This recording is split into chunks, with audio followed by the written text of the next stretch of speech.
To our longtime subscribers, thank you for your incredible continued support. You are the heartbeat of this community. And to our new viewers, a huge welcome to the family. We are thrilled to share our latest collection of high-end decor dupes with you today. Our mission is to prove that luxury style doesn't have to come with a luxury price tag. Above all, we hope to spark your imagination, inspire your next project, and have a little fun crafting right alongside you. Let's get creative. To recreate the look of the Wayfair textured gold-rimmed vase and faux flower arrangement for a fraction of the cost, you will first need to gather the following materials from a craft or dollar store: a plain, white ceramic or clear vase, ideally with a shape that mimics the Wayfair original; a large bunch of delicate lavender-colored faux floral filler or sea lavender branches to match the full and ethereal look of the expensive version; cream acrylic paint and a high-quality metallic gold craft paint or gold leaf with adhesive and sealant; and basic crafting tools like sharp scissors, a flexible measuring tape, a pencil, and several paintbrushes. If you cannot locate the exact shape of the vase but wish to achieve the rim effect, find a can such as a tuna can and remove both the top and bottom. Adhere this to the vase with E6000 glue. Wait for it to dry as per manufacturer instructions before painting it. To recreate the look of the Wayfair textured gold-rimmed vase and faux flower arrangement for a fraction of the cost, you will first need to gather the following materials from a craft or dollar store: a plain, white ceramic or clear vase, ideally with a shape that mimics the Wayfair original; a large bunch of delicate lavender-colored faux floral filler or sea lavender branches to match the full and ethereal look of the expensive version; cream acrylic paint and a high-quality metallic gold craft paint or gold leaf with adhesive and sealant; and basic crafting tools like sharp scissors, a flexible measuring tape, a pencil, and several paintbrushes. If you cannot locate the exact shape of the vase but wish to achieve the rim effect, find a can such as a tuna can and remove both the top and bottom. Adhere this to the vase with E6000 glue. Wait for it to dry as per manufacturer instructions before painting it. To create a boho beaded picture frame wall hanging, you will need 5 black picture frames of various sizes, a wooden curtain rod or thick dowel with finials, 2 wooden bead garlands, or loose beads and twine to string them, black jute cord, and strong adhesive or E6000 glue. To construct the piece, begin by painting the frames black if they are not already. Next, map out your desired staggered grid arrangement on the wall, using a pencil to mark the placement of the frames. For the hanging mechanism, replace the existing hangers on the back of each frame with sturdy new ones at the top center. Measure and cut segments of black jute cord to connect each frame and to form the main hanging loops. For a polished look, consider threading decorative wooden beads onto the cord sections between the frames, using small knots or dabs of glue to hold them in position. Finally, thread the curtain rod through the top jute loops of the highest frames, adjust for levelness, and hang the entire assembly from its wall-mounted brackets. To create this stunning textured wave art, you will need a large stretched canvas, several varying sizes of paint or palette knives for sculpting, high viscosity thick body acrylic paints, specifically titanium white, cobalt blue, primary blue, and perhaps a touch of turquoise, a small container of acrylic gloss varnish, disposable palettes or cardboard for mixing, and an array of canvas-sized wooden frames to select your final style.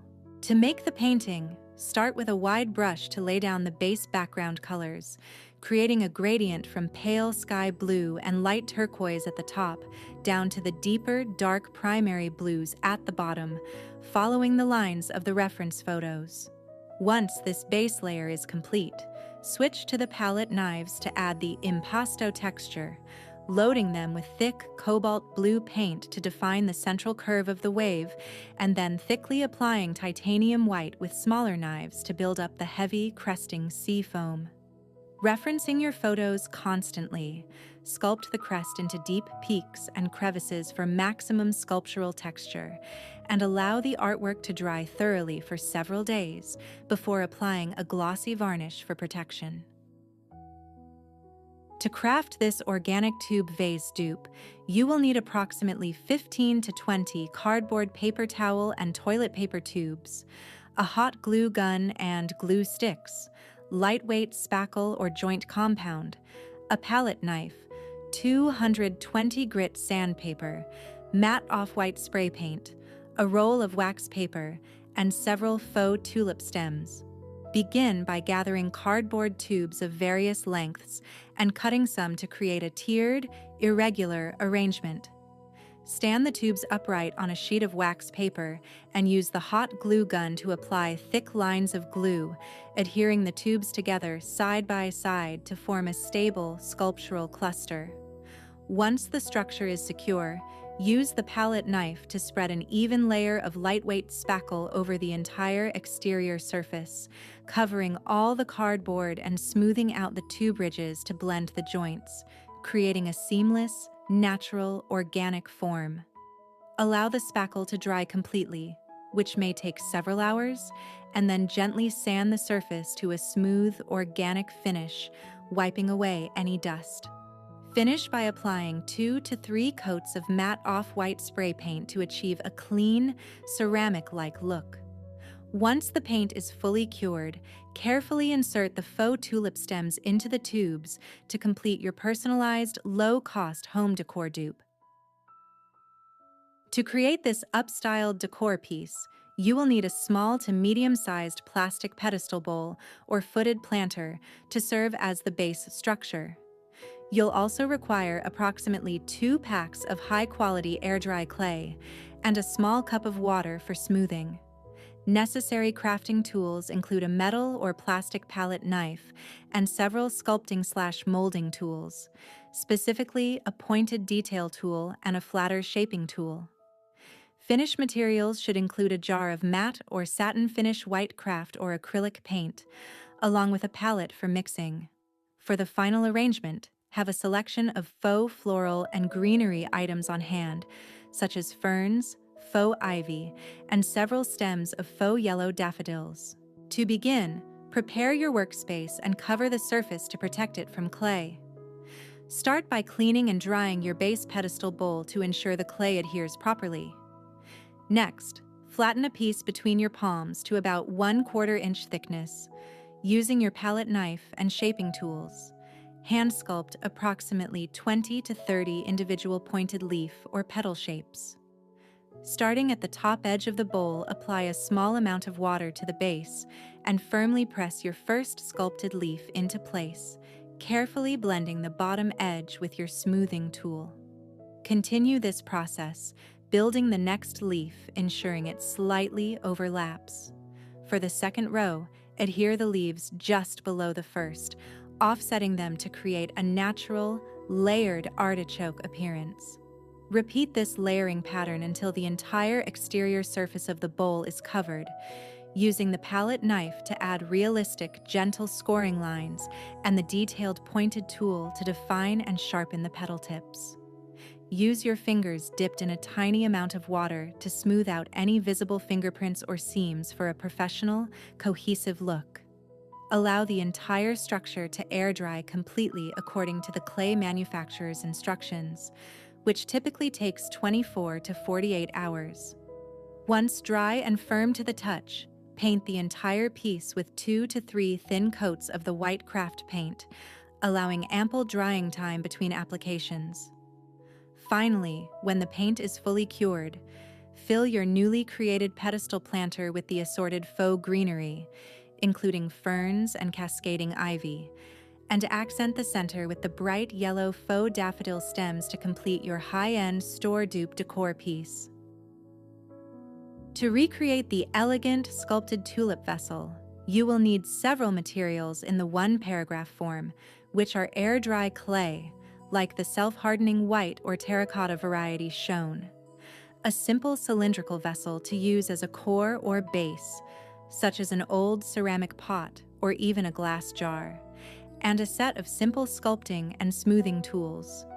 In addition, you should have a clean, non-stick work surface like a silicone mat, a small cup of water for smoothing, some fine grit sandpaper, and acrylic craft paints in matte white and a terracotta and peach tone with assorted brushes.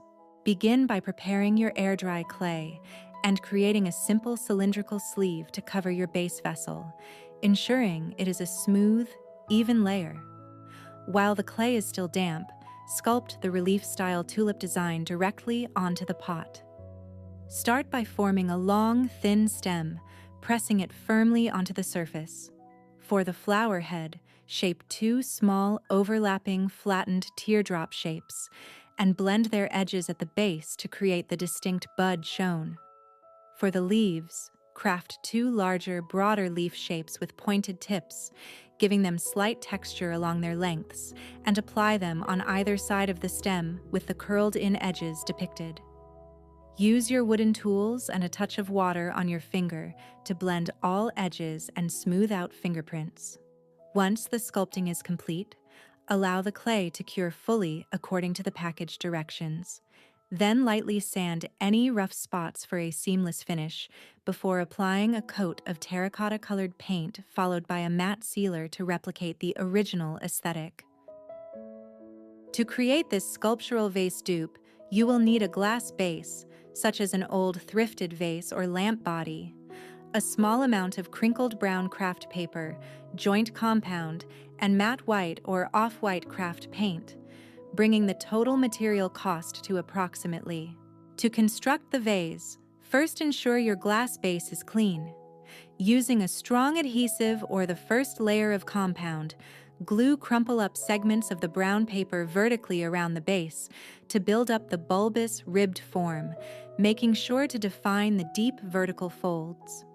Once this paper structure is dry, prepare your joint compound to a spreadable consistency and apply it over the entire paper structure with your fingers or a small tool, working it smoothly into the valleys and over the ridges to cover the paper completely and create a seamless plaster-like appearance. Apply additional layers if necessary for smoother lines. After the joint compound is fully cured and dry, gently sand any harsh edges for a finished, ceramic-like quality. Finally, apply a solid coat of matte craft paint to the entire exterior to mimic the original Lulu and Georgia finish and allow it to dry completely before use. To our longtime subscribers, we appreciate you more than words can say. To our new viewers, welcome to the family. We're so glad you found us, and we'd love for you to hit that subscribe button and join us on this journey. The truth is, this channel wouldn't exist without your likes, comments, and views. It is your support and your energy that keeps us inspired to create every single day. Thank you for being the reason we do what we do.